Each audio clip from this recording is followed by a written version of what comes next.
Bonjour mes frères, bonjour mes sœurs, j'espère que vous allez bien. Nous sommes encore réunis en ce jour pour parler encore de foi, onction et guérison. Et bien entendu, comme vous l'avez remarqué depuis le début, nous sommes en train de mettre l'accent sur l'onction. Et je vous inviterai aussi à visiter notre site internet www.lebonsamaritaineno.com car nous allons plus en profondeur dans l'onction. Car je sais que quand un homme a une certaine onction et qu'on s'accoste à lui, mon frère, ma sœur, je peux te dire une chose, tu en auras des bénéfices. Ça, c'est sûr et certain. Je ne suis pas ici en train de prétendre que je connais tout sur l'onction, tout sur la foi, tout sur la délivrance et tout dans tous les domaines, mais ce que je sais, mon frère, ma sœur, je dois te le donner. Et si toi, tu es en accord avec ce qui est dit durant ces émissions, mon frère, ma sœur, je sais que tu vas en avoir un bénéfice parce que moi-même, j'en ai tiré parti de ce bénéfice, mon frère, ma sœur. Et aujourd'hui, j'aimerais parler de l'onction du prophète. Première partie. Jésus, nous l'avons vu, avait reçu toutes les onctions qui lui permettaient d'exercer tous les ministères. Nous avons longuement étudié que, bien entendu, il était apôtre et comme il était apôtre, l'apôtre sait faire tous les ministères. Les vidéos précédentes nous l'expliquent. Et Paul, écrivant à Timothée, déclare à propos de son propre ministère, dans la deuxième épître de Timothée, au chapitre 1, au verset 11, « C'est pour cet évangile que j'ai été établi prédicateur et apôtre, chargé d'instruire les païens. » Le chapitre 13 des Actes nous apprend que Paul exerça aussi la charge de prophète. Nous savons en effet que Paul exerça le ministère de prophète parce qu'il avait des visions et des révélations. Un prophète est quelqu'un qui, entre autres choses, a des visions et des révélations. Tout ce que Paul a pris de l'Évangile, il l'a pris de cette façon. Certains parmi nous, comme l'apôtre Paul, remplissent plus d'une fonction. Et souvent, nous passons d'une fonction à l'autre et vice-versa. Rappelez-vous toujours de ce qu'il est dit dans 1 Corinthiens chapitre 12. Il le donne comme lui le veut. Nous avons bien entendu l'onction du ministère pour lequel Dieu nous a appelés, mais nous avons aussi les dons de l'Esprit. Un seul et même Esprit opère toutes ces choses en chacun d'entre nous, mais il est dit qu'il les donne comme lui le veut. Certains ont prétendu qu'on s'approprie un don de guérison, on s'approprie un don de prophétie, on s'approprie un don de connaissance, mais pour ma part, je crois, et c'est ce que j'ai vécu dans ma vie, que je n'ai pas tout le temps des paroles de connaissance. Mais à un moment donné, il y a la parole de connaissance. Une parole de connaissance au moment où il y en a besoin. Quand il a fallu exercer la guérison, ce n'est pas que j'ai tout le temps le don de guérison, mais le don est là. Une personne est malade, je prie et il est guéri. Pour d'autres, bien entendu, ça ne fonctionne pas aussi. Je ne veux pas prétendre que pour chaque personne que je prie, elles sont guéries. Non, ça devrait être comme ça, mon frère, ma sœur. Mais pour des raisons qui, des fois, c'est peut-être de ma faute, mais c'est peut-être aussi que la personne qui doit recevoir la guérison doit apprendre quelque chose. Et Karine en avait bien expliqué, et durant l'émission de l'année dernière de foi et guérison, nous avons parlé qu'il pouvait y avoir des empêchements à la guérison. Et nous devons les étudier. Chacun d'entre nous doit se remettre en ordre, mon frère, ma sœur. Il est important de remarquer qu'il existe une différence entre, premièrement, exercer la fonction de prophète, et deuxièmement, avoir le simple, je mets simple entre guillemets bien entendu, don de prophétie. Tout croyant rempli de l'esprit pourrait prophétiser et connaître l'onction pour prophétiser. La Bible nous enseigne dans 1 Corinthiens, chapitre 14 au verset 31, « Vous pouvez tous prophétiser successivement afin que tous soient instruits et que tous soient exhortés. » Le simple don de prophétie consiste à adresser aux hommes un message destiné à les édifier, à les exhorter et à les consoler. On peut voir aussi ce que je viens de dire là, dans la deuxième épître de Timothée, au chapitre 3, du verset 16 à 17. Un bon témoignage donné sous l'inspiration de l'Esprit Saint procède du simple don de prophétie. Vous pouvez donc constater que le seul fait de prophétiser ne fait pas de vous un prophète. C'est l'Esprit en vous qui vous accorde l'onction pour prophétiser. Mais il existe une autre onction, celle du don ou du ministère de prophète, qui rend une personne capable d'assumer la responsabilité de prophète. Dieu soit loué pour l'onction du prophète. Vous savez, au sein de l'Église Le Bon Samaritain, je le dis bien souvent, quand nous sommes saisis par l'onction de prophétie, ou quand nous sommes saisis par le ministère prophétique, j'adore ça, mon frère, ma soeur. J'adore parce que je vais vous dire que quand l'onction descend, mon frère, ma soeur, il y a des choses qui se passent.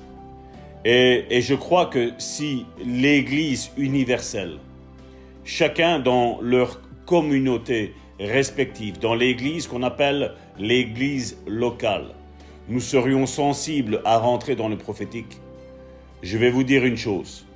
Il n'y aurait pas tous les malades qu'il y a aujourd'hui. Parce que je vais vous dire une chose encore une fois. C'est que là où réside l'Esprit du Seigneur, là est la liberté, comme tout le monde le sait, mais la liberté d'être libre des chaînes du diable. Oui, parce que la maladie enchaîne. Et quand nous apprenons, mon frère, ma sœur, à avoir des ministres de culte, que ce soit de la prédication, à la louange, à l'exhortation, à tous les dons, mon frère, ma sœur, au sein de l'Église, présents, et des personnes qui sont consacrées, mon frère, ma sœur, aussi bien la personne qui relâche la parole, mais aussi bien la personne qui reçoit la parole, mon frère, ma sœur, je peux te dire une chose, que les choses vont changer. Là, nous sommes en train de rentrer dans l'ère, mon frère, ma sœur, dans l'ère, c'est vrai, de l'Antichrist, mais dans l'ère où de véritables ministres de Dieu vont se lever. Ne vont plus avoir peur, mon frère, ma sœur, d'hausser le ton face aux attaques de l'ennemi. Et ils n'auront plus non plus la peur de relâcher des paroles de connaissance, des paroles de prophétie, des paroles de discernement, mon frère, ma sœur. Et nous devons, mon frère, ma sœur, nous lever et rentrer dans cette onction prophétique, parce que Dieu est en train de souffler aux quatre coins du vent, mon frère, ma sœur. Il est en train de souffler cette onction prophétique.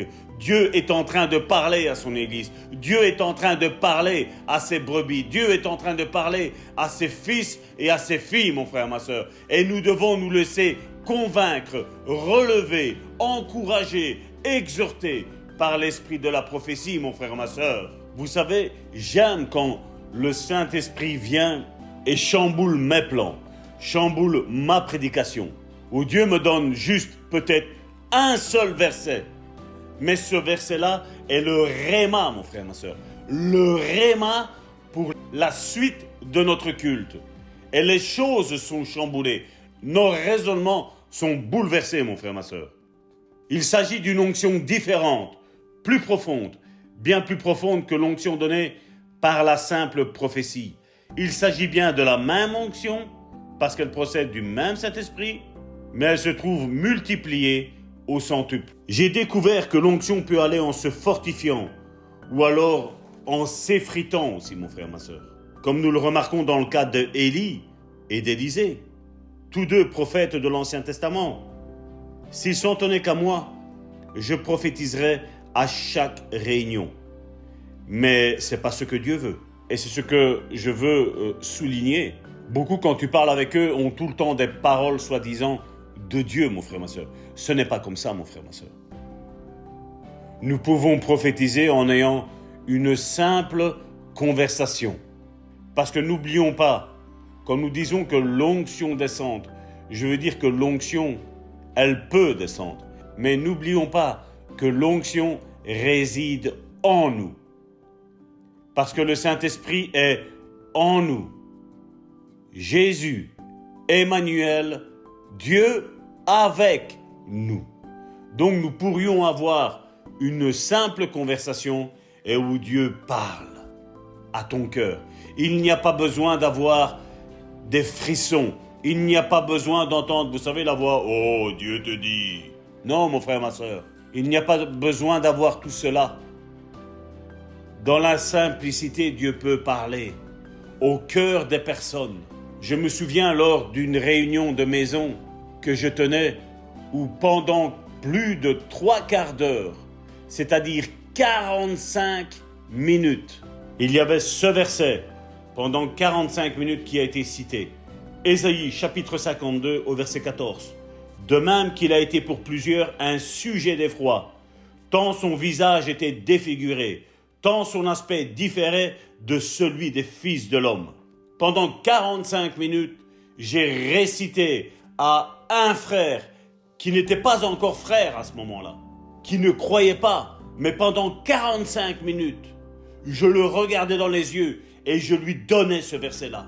Pendant 45 minutes, je voyais que l'onction était en train d'arriver en lui. Je voyais que l'esprit de conversion était en train de toucher son esprit. Et pendant 45 minutes, d'autres personnes qui étaient là me disaient « Mais Salvatore, on a compris !» Je disais « Non, vous n'avez pas encore compris. Non, vous n'avez pas réalisé ce que Jésus a fait pour nous. » Oui, c'est Isaïe 53, me disait-il. Moi, je te dis que le réma pour la parole d'aujourd'hui est Ésaïe chapitre 52 au verset 14, qui nous disait « De même qu'il a été pour plusieurs un sujet d'effroi, tant son visage était défiguré, tant son aspect différait de celui des fils de l'homme. » Et je dis, réalisez ce passage. Réalisez ce que Jésus a accompli pour chacun d'entre nous. Et à un moment donné, il a lâché. Au bout de 45 minutes, il a lâché. Il était sous l'emprise d'esprit de sorcellerie, de voyance, de magie noire. Mais l'esprit l'a saisi. Et ça a été brisé au nom de Jésus. Vous voyez mon frère, ma soeur, ça moi j'aime. J'aime parce qu'il y avait une réunion, il y avait un programme qui était établi. C'était un programme que nous utilisions même ici au sein de l'église, l'Assemblée, le Bon Samaritain, où nous enseignons les doctrines fondamentales du christianisme. Et nous avons mis ça de côté, ce jour-là, parce que cette âme devait être touchée. Il avait entendu parler de Dieu, mais là, il a été touché par Dieu. Et vous savez, c'est deux choses totalement et diamétralement opposées. Parce que les pharisiens parlaient, entendaient, soi-disant, parler Dieu. Mais ils n'avaient pas le toucher de Dieu. Mais quand cette personne a été touchée de Dieu, non seulement elle a donné sa vie à Dieu, mais Dieu instantanément l'a rempli du Saint-Esprit. De sorte qu'il a commencé à parler en langue. Il a commencé à prophétiser. Ça, mon frère, ma soeur, ça c'est l'onction prophétique. Et c'est dans ça que nous devons aller, mon frère, ma soeur. Dieu nous a avertis ce qu'il allait faire dans ces derniers temps. Et je veux même rectifier, dans ces derniers jours. Et il s'agit d'une onction bien différente, plus profonde que l'onction donnée pour la simple prophétie. C'est totalement différent. Je me souviens aussi d'un jour, moi j'habite ici à Charleroi, et j'ai dû me retrouver dans une place à 35 km de chez moi. Et un autre homme qui ne connaissait pas Dieu, lui s'est retrouvé à 60 km de son domicile, au même endroit où moi j'étais, en train d'évangéliser, mon frère, ma soeur. Et où je voulais aller, mais Dieu me disait, non, attends, Salvatore, attends, pas maintenant. Et à un moment donné, mon frère, ma soeur, l'Esprit me dit, va vers cet homme maintenant. Et je me souviens encore, comme si c'était hier, aller vers cet homme, mon frère, ma soeur, et à lui annoncer l'évangile de Jésus-Christ. Vous savez, l'évangile où nous disons « Jésus-Christ est mort pour toi, il est ressuscité pour toi, et maintenant il vit, il est à la droite du Père. » Et Dieu m'a dit « Non, non, Salvatore, tais-toi, tais-toi, et dis-lui ça. » Qu'est-ce que j'ai dû lui dire? J'ai dû lui dire, mon frère, ma soeur, une situation bien spécifique de sa vie, de ce qui s'était passé dans sa vie, dans ce qu'il a fait. J'ai dû détailler l'endroit où il a péché avec une autre femme. Il est resté la bouche ouverte. Il me disait, je ne sais pas pourquoi, mais il y a quelque chose qui m'a poussé à venir ici. Je lui ai dit, mon ami, moi je ne suis pas d'ici, je ne suis pas de cette région. J'habite à X kilomètres d'ici. Je suis dans la région de Charleroi. Nous sommes à Mons. Et toi tu es Bruxelles et tu te retrouves à Mons parce que Dieu a voulu te rejoindre. Et je me rappelle lui avoir dit quelque chose que lui avait dit, parce qu'il voulait remettre son compteur à 0. Il ne savait pas comment faire. Il m'a dit lui-même, je ne sais pas à qui je parlais. Je disais, je veux remettre mon compteur de la vie à 0. Et je lui ai dit, moi je ne le savais rien de tout ça. Je lui ai dit, toi tu as dit que tu as remis ton compteur à 0. Mais j'ai dit, Dieu ne l'a pas remis. Mais si tu lui demandes de le remettre à 0, Dieu va le faire. Mais il va falloir réparer tout ce que tu as fait de mal. Et il a pleuré comme un enfant. C'était une personne d'une 40aine d'années. Il pleurait, il pleurait, il pleurait. Il a mis sa tête sur mon épaule et j'ai prié pour lui. J'ai dit, reçois la paix de ton Dieu. Il y a eu toutes des paroles de connaissance, paroles de prophétie qui se sont alignées les unes après les autres. Je lui ai dit, je suis daltonien, mais je sais que les rideaux étaient comme ça. Le drap de lit était comme ça, le lit était mis à cette position-là. La femme était comme ça, comme ça, comme ça, comme ça. J'ai dit, toi, tu as remis le compteur à 0. Mais Dieu ne l'a pas remis, mais Dieu ne veut pas te condamner. Dieu veut remettre le compteur à 0 avec toi. Et il a donné sa vie à Christ. Je n'ai plus revu cette personne-là, mon frère, ma soeur. Depuis ce jour-là, je ne l'ai plus revu. Mais je sais une chose, que lui, ce jour-là, il ne l'oubliera jamais. Jamais, parce qu'il y a toutes des paroles qui ont déferlé sur sa vie. Et la malédiction a été changée en bénédiction, mon frère, ma soeur. C'est ce à quoi toi et moi nous sommes appelés. Il est facile aujourd'hui de dire à un, « Ah, Dieu te dit que tu as commis ce péché. » Et puis quoi, mon frère, ma soeur? Il est facile de dire, « Ah, je sais que tu as le cœur brisé. » Et ensuite, mon frère, ma soeur, ça, ce sont pour moi des demi-prophéties. Parce que oui, comme nous l'avons vu, nous devons édifier, exhorter et consoler, mon frère, ma soeur. C'est le but de tout ministère, et bien plus pour celui de prophète, mon frère, ma soeur. Édifier, exhorter, consoler, mon frère, ma soeur. C'est ce à quoi toi et moi nous sommes appelés. C'est fini le temps où nous nous mettons dans les rues, vous vous rappelez? Ces temps-là où la fin du monde est en train d'arriver, repentez-vous, convertissez-vous. Non, mon frère, ma soeur, Dieu veut que son peuple montre du concret au peuple qui est en train de périr. Parce que nous sommes la lumière du monde, mon frère, ma soeur. Nous sommes là en tant que fils et filles de Dieu pour éclairer ce monde. Nous sommes comme des phares dans ce monde, mon frère, ma soeur. Dieu a besoin de toi, Dieu a besoin de moi, Dieu a besoin de la véritable Église. Dieu n'a pas besoin des imitations, mon frère, ma soeur. Dieu a besoin des authentiques fils et filles de Dieu. Il est grand temps d'être sérieux avec Dieu parce que Dieu est sérieux. Et comme je le disais, mon frère, ma soeur, le ministère de prophète, nous ne l'exerçons pas en permanence. Même pas Élie et Élisée l'ont fait, ni Jérémie. Combien de fois, mon frère, ma soeur, je suis en train de prêcher la parole et Dieu me montre des choses, mon frère, ma soeur. Et ma prédication est changée. Ces paroles doivent sortir pour la vie d'un frère, pour la vie d'une sœur qui est là et qui a besoin d'entendre ça. Combien de fois j'ai entendu même des prédications que nous avons faites et que nous avons mis en ligne sur notre site internet. Des personnes, bien des années après, écoutent la prédication et se disent « Waouh, ça c'était moi !» C'est comme si vous êtes en train de raconter toute ma vie. J'aime quand les frères et les sœurs comprennent que Dieu est au milieu de nous, mon frère, ma sœur. Qu'est-ce qu'un culte aujourd'hui? Rentrer à l'église? Chanter? Taper des mains? Danser? Aller faire quelques voiles à gauche, à droite? Écouter le prédicateur qui prêche? Et sortir aussi vite qu'on est rentré? Si c'est ça le ministère, mon frère, ma sœur, je n'en veux pas. Ce que je veux, mon frère, ma sœur, c'est que les vies soient changées. Oui, que les vies soient changées, mon frère, ma sœur. J'aime à lire ces témoignages d'hommes et de femmes de Dieu. Et malheureusement, comme je dis, beaucoup aujourd'hui ont dénigré ceux qui ont vécu des expériences authentiques du prophétique. Et ceux qui sont vides, qui sont creux, qui ne sont même pas remplis du Saint-Esprit, viennent à critiquer, et puis il y a toute une foule qui arrive. Aujourd'hui, si on parle de certains hommes de Dieu, certains se braquent directement. Non, non, mon pasteur m'a dit que ce n'est pas bon. Ce n'est pas bon. Quand Dieu se manifeste au milieu de son peuple, mon frère, ma soeur, Il y a des choses qui pour nous, humainement, nous semblent bizarres, mais spirituellement, ça provoque des conversions authentiques. Les grands réveils, ça a été ça. Il y en a beaucoup aujourd'hui qui ne croient plus en la délivrance. Surtout ici en Europe. Surtout ici en Belgique.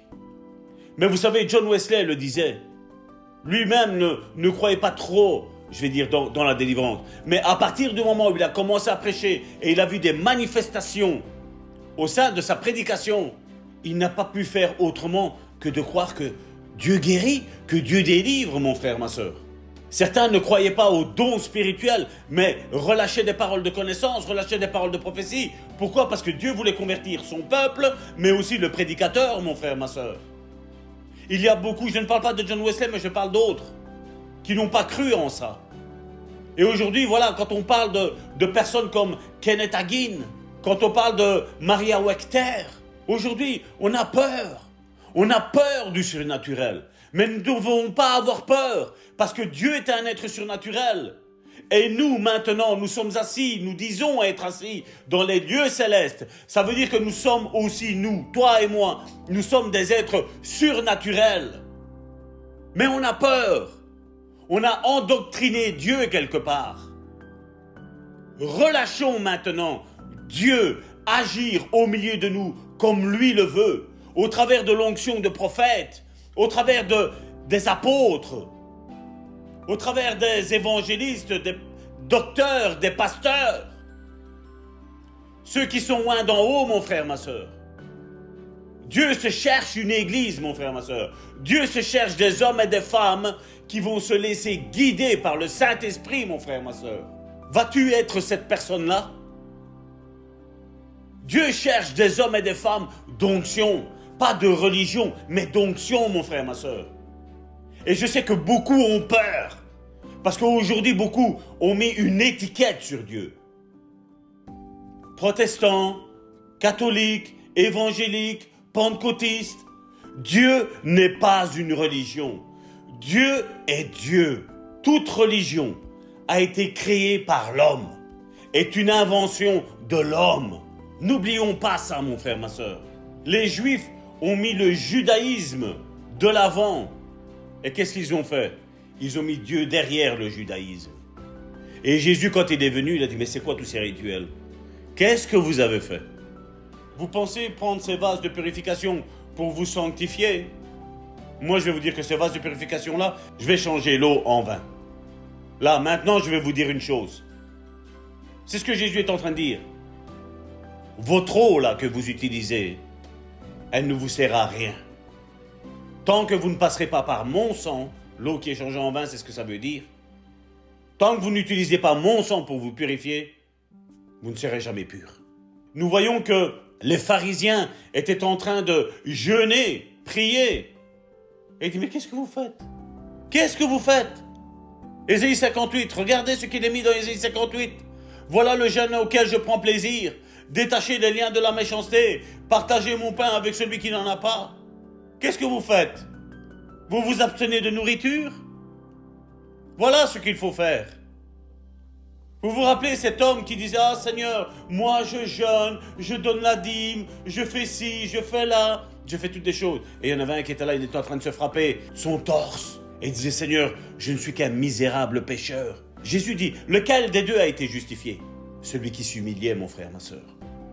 Et nous, aujourd'hui, nous pensons qu'en faisant tous des rituels, tous des blablabla religieux, nous pensons que nous sommes purs. Non, je crois que l'Église n'a rien compris encore aujourd'hui. Ce que Dieu cherche, ce n'est pas le fruit de nos lèvres, mais c'est notre cœur. Un cœur repentant, un cœur converti, mon frère, ma sœur. C'est ce que Dieu cherche. Si vous avez la foi pour pénétrer dans ce domaine de l'esprit et que vous lui obéissez, il ne manquera pas de vous conduire, mon frère, ma sœur. Ça, c'est ce que je peux te dire. Je peux te l'assurer. Je peux te le certifier, mon frère, ma sœur. Combien de fois je suis arrivé à l'église où je n'avais pas un thème? Rien. Et je rentre. Et le fait d'être dans l'onction de l'église, eh bien, qu'est-ce qui s'est passé, mon frère, ma sœur? Eh bien, Dieu m'a donné ce qu'il fallait pour son peuple.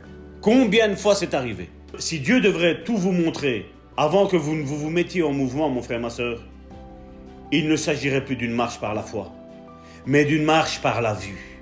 Et vous ne sauriez lui être agréable. C'est ainsi que vous ne connaîtrez jamais tout. Mais si vous avez la foi nécessaire pour aller de l'avant au moment où l'Esprit se manifeste, alors je peux vous dire une chose, mon frère, ma sœur. Et vous connaîtrez dans l'exercice de ce ministère une profondeur de l'Esprit que vous n'auriez jamais soupçonnée auparavant. Et non seulement l'onction de Dieu descendra sur vous, reposera sur vous, mais encore se manifestera-t-elle au travers de vous. Oui, mon frère, ma sœur, laissons-nous guider par le Saint-Esprit. Aujourd'hui, vous voyez, mes frères et mes sœurs, nous avons des choses, je ne dis pas que c'est pas bon, mon frère, ma sœur. Je ne suis pas en train de dénigrer ça, et je ne veux pas dénigrer. Et d'ailleurs, excusez-moi si vous pensez que j'ai dénigré. Je ne dénigre pas, mon frère, ma sœur. Je ne dénigre pas. Mais je voudrais vous dire, retournons à la simplicité de l'Évangile. Oui, comme je vous l'ai dit, le Saint-Esprit nous enseigne tout. Et bien souvent, on a pensé que, ben voilà, je reste chez moi et Dieu va tout m'enseigner. Non, c'est faux. C'est faux. Mais ce que je reçois de la part du Seigneur, c'est ce que je pense. Ce que je reçois de la part du Seigneur. C'est qu'ensuite, quand je vais dans mon église locale, le prédicateur qui sera là, qu'il soit apôtre, qu'il soit prophète, qu'il soit évangéliste, qu'il soit pasteur, qu'il soit docteur, va me confirmer ce que Dieu m'a dit dans mon lieu secret. Il va me le confirmer. Je refuse de croire que Dieu puisse me révéler quelque chose à moi et à mon épouse, il va lui révéler toute autre chose. Non, je crois que le Saint-Esprit nous fait aller tous dans une même et simple direction, mon frère, ma sœur. Il y a peut-être des appels différents pour chaque église. Et dans cette première partie de l'onction de prophète, c'est ce que je veux relever, mon frère, ma sœur. Nous pouvons avoir, comme je dis, nos étiquettes religieuses et je tiens à vous dire que je n'ai aucune étiquette religieuse. Et malheureusement même, le protestantisme est arrivé à ça, mon frère, ma sœur. On suit une religion, on suit des dogmes. Je vous dis, j'aime les catholiques et j'aime les protestants, j'aime tout le monde. Je n'arrive pas à avoir de la haine. Je n'arrive pas, même les personnes qui m'ont fait du mal, je n'arrive pas à les détester, je n'arrive pas à les haïr, parce que l'Esprit de Dieu en moi, mon frère, ma sœur, me fait aimer les personnes. Mais maintenant, je respecte le choix de chacun. Retenez ceci, mon frère, ma sœur, de ma part. Dieu n'est pas venu nous donner une religion. Dieu nous a donné son Fils unique. Regardez ce que Jésus a dit lors du mariage à Cana. Il a appelé sa mère femme. Et ensuite à la croix, il a appelé sa mère Marie. Il l'a appelée femme. Pour lui dire, voilà, par moi venez. Là, la Bible nous le dit, mon frère, ma sœur. Qui est-ce qui est en train d'intercéder pour toi et pour moi? Ce n'est pas un ange, ce n'est pas une personne humaine qui est venue ici-bas sur cette terre, qui est morte.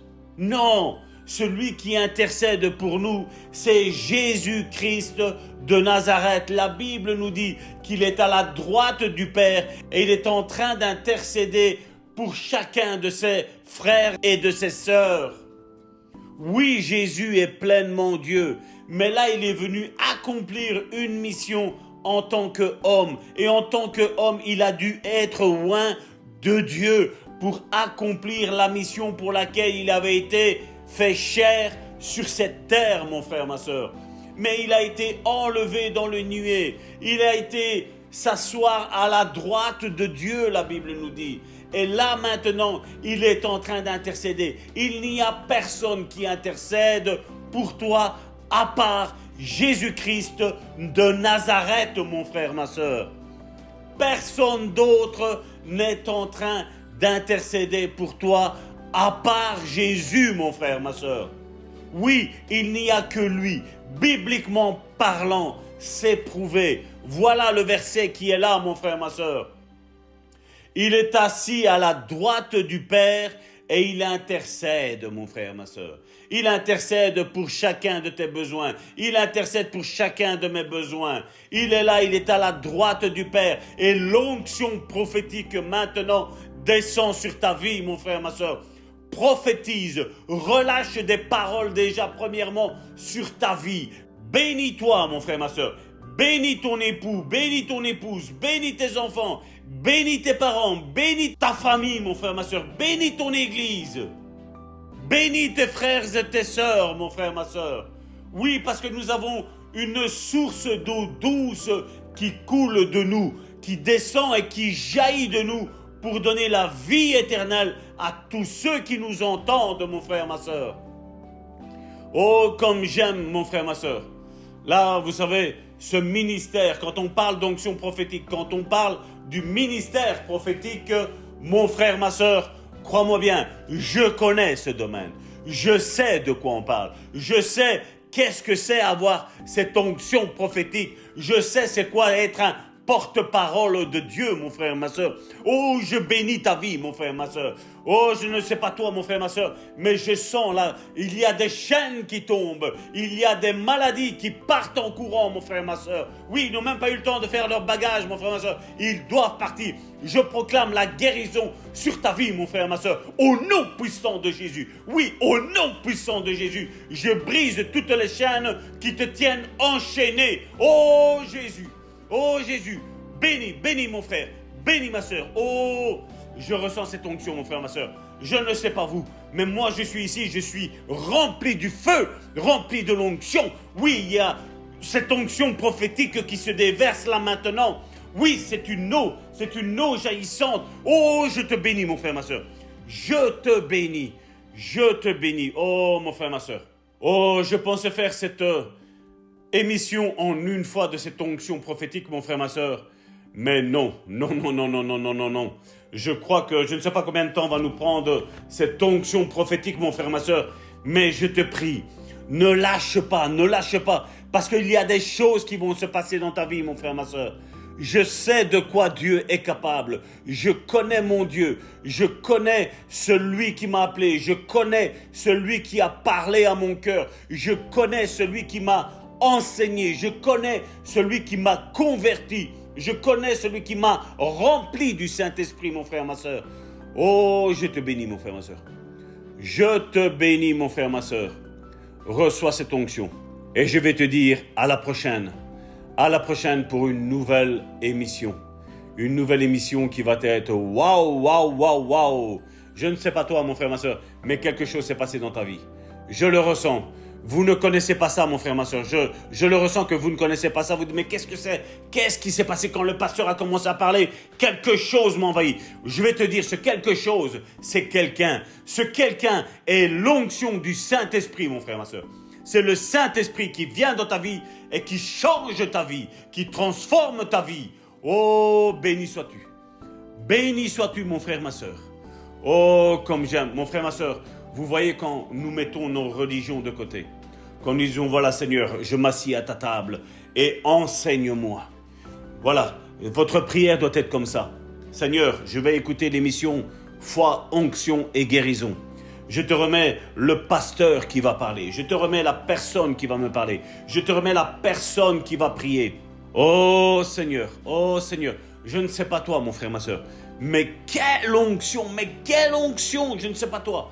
Mais les chaînes ont brisé. Il y a quelque chose, mon frère, ma soeur. Ou je parle à quelqu'un. Il y a quelque chose, mon frère, ma soeur, qui s'est passé dans ta vie. Ça est passé, mon frère. Tu vas le témoigner, mon frère, ma soeur. Quelque chose s'est passé dans ta vie. Quelque chose s'est passé dans ta vie. Non, mon frère, ma soeur, ne nous approchons pas avec notre titre religieux, avec une onction religieuse. Non. Nous avons besoin de Jésus. Jésus, c'est la seule et unique personne qui est venue sur cette terre, qui est mort pour toi et pour moi, qui est mort, mais qui est la bonne nouvelle, c'est ça, c'est qu'il est ressuscité. Il est le ressuscité.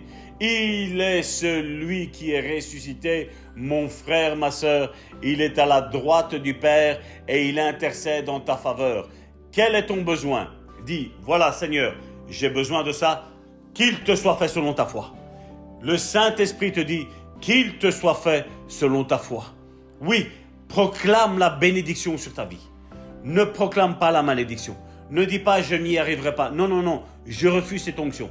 Non, tu seras toujours en haut et tu seras jamais en bas. Tu seras toujours la tête et tu seras jamais la queue. Au nom puissant de Jésus-Christ, je te dis, sois béni.